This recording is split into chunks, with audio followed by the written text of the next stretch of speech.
নেমে এলাম অবশেষে ঝিরিতে। প্রত্যেকটা কঠিন ট্রেন পার গিয়ে আমাদের এগোতে হচ্ছে। প্রথমটা পানির চোখ,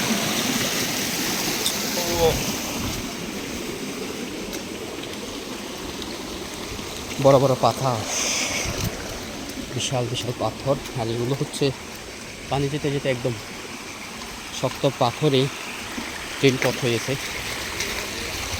খুব একটা বালু নেই, পিছলা হতে পারে।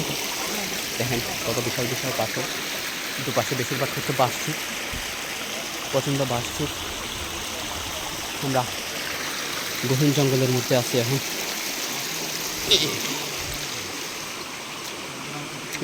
এদিকে এখন আরেকটা ট্রেন।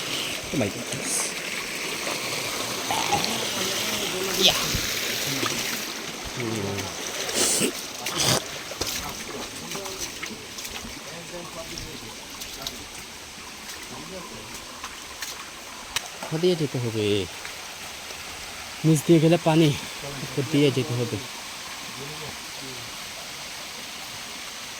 ঠান্ডার তেল মেখে যেতে হবে আবার। এখন ঠান্ডার তেল মেখে দিতে হবে, ঠান্ডার তেল ছাড়া আর উপায় নাই।